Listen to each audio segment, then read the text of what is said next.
Shrimati Bharti ben Siyal ji. Thank you sir. आपने मुझे marine aids to navigation bill 2021 पे बोलने का अवसर दिया। सर, वैसे तो हमारे देश के पास 7,500 किलोमीटर तक का लंबा समुद्र किनारा है और हमारा इतिहास भी साक्षी है कि हम दुनिया के साथ समुद्री व्यापार किया करते थे और दुनिया के साथ जुड़े रहते थे। पहले के ज़माने में भी सर हम इंडोनेशिया, अफ्रीका और ऐसे कई सारे देशों के साथ व्यापार करते थे और समुद्री व्यापार करते थे। और समुद्री जहाज़ों के लिए दिशा निर्देश करने वाले, जैसे कि हमारे माननीय मंत्री जी ने अभी बताया कि पहले के ज़माने में जो लाइट हाउस था उसमें तेल डाल के दिया जलाता थे और उसी से ही दिशा निर्देश होता था। और कई बार ऐसा होता था और सुनने में भी आया है, बहुत सारी कहानियाँ भी हमने सुनी है कि बहुत सारे ऐसे जहाज़ ऐसे अच्छी तरह से दिशा निर्देश नहीं होने के कारण ये समुद्री तूफान में या तो कोई बड़ी चट्टान से या तो ऐसे कोई भी कारण की वजह से वो नष्ट होते रहते थे या तो डूब जाते थे। ऐसे बहुत सारे हादसे भी होते रहते थे और ऐसा कोई रूल्स एंड रेगुलेटर भी नहीं था ये लाइट हाउस के लिए। लेकिन 1927 में एक ऐसा हमारी सरकार ने तब बनाया था। तब तो हमारे यहाँ अंग्रेज़ों की सरकार था और ब्रिटिश इंडिया कहा जाता था। तब उसने ये सोचा था कि ये 6 जो उस टाइम के जो ज़िले बोलते थे उसको, ये 6 ज़िले को उनके दायरे में लाया था और ये 6 जो लाइट हाउस है वो उनके साथ जोड़ा था और एक सेंट्रली एडवाइजरी रेगुलेटरी उनके साथ बनाई हुई थी।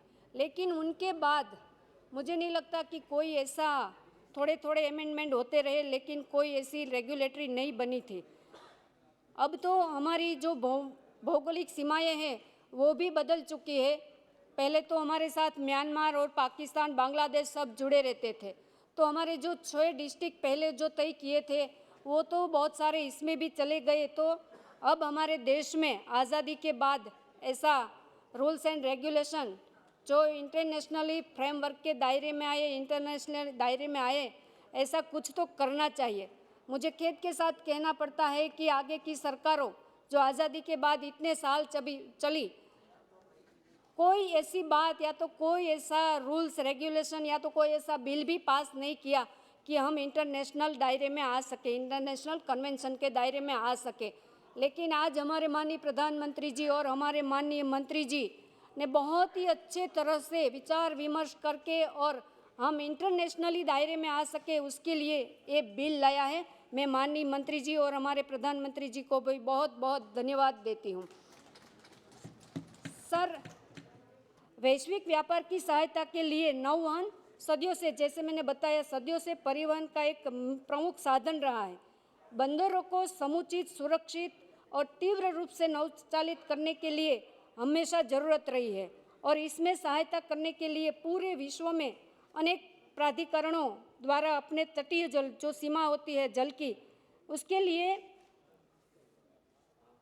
नौचालन के लिए सहायक उपलब्ध कराए गए हैं।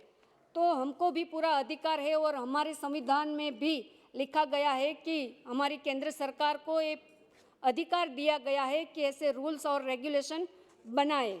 तो ये काम हमारे माननीय मंत्री जी ने किया है। जैसे कि मंत्री जी ने बताया कि 1927 में जो एक रूल्स बना था उसमें अब बहुत सारे चेंजेस इस बिल के पास होने की वजह से लाएंगे।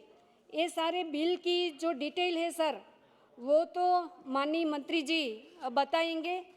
लेकिन मैं तो इतना कहती हूँ कि कुछ टाइम पहले आदरणीय अध्यक्ष जी, मेरी कॉन्स्टिटेंसी में गोपनाथ करके एक जगह है जो समुद्र किनारे पे है।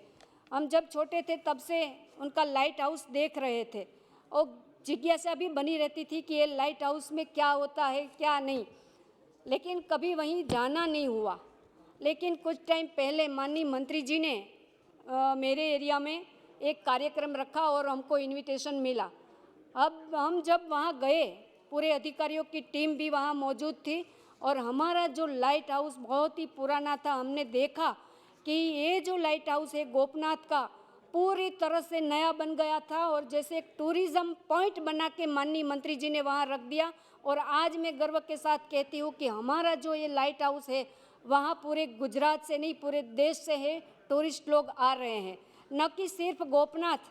मैं बताना चाहूँगी कि हमारे गुजरात में वेरावल और द्वारका में भी ऐसा लाइट हाउस ये बन रहा है और पूरे देश से वहाँ टूरिस्ट आने लगेंगे।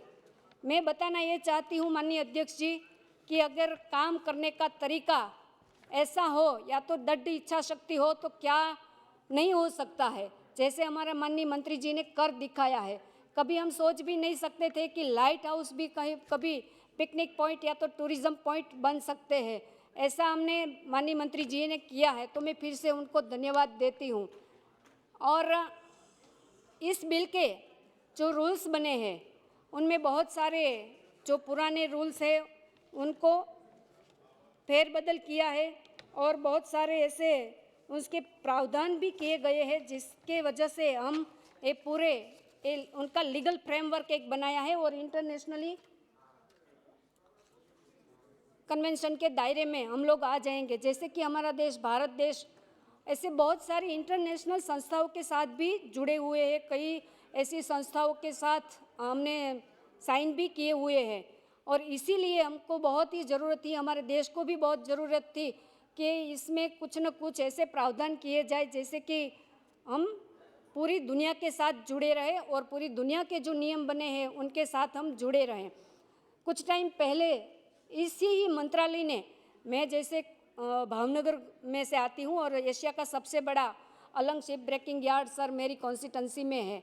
कुछ टाइम पहले इसी मंत्रालय ने और माननीय मंत्री जी ने एक हांगकांग कन्वेंशन का बिल भी यही सदन में हम सब ने पास किया था।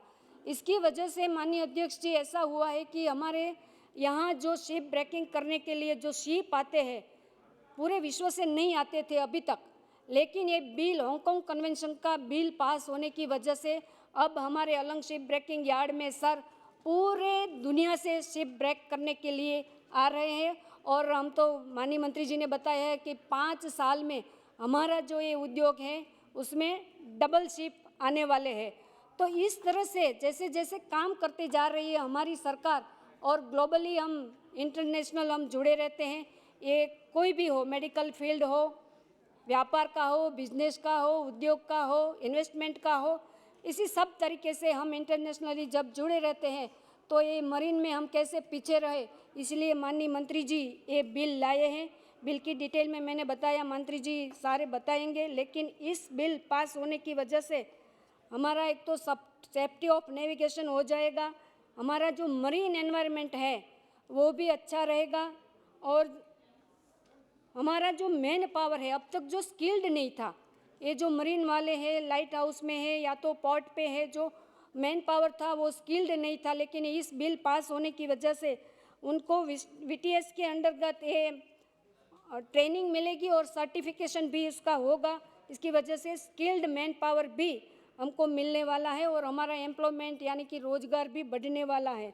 और सबसे अच्छा तो ये होगा कि हमारा जो ये बिल पास होने की वजह से हमको सामुद्रिक जो व्यापार है, हमारा दरियाई जो व्यापार है, तो उनको पूरा ट्रस्ट बैठेगा, उस पर विश्वास आएगा, वो सबसे अच्छी बात है।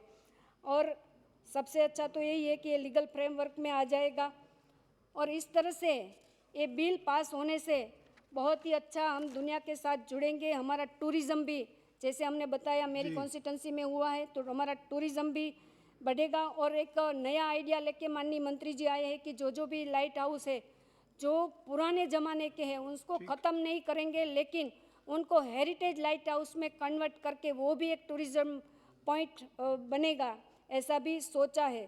तो ऐसे बहुत सारे और जहाँ भी लाइट हाउस बने हैं, जहाँ टूरिज़्म पॉइंट बने हैं, वहाँ बहुत सारी सुविधाएं भी दी है।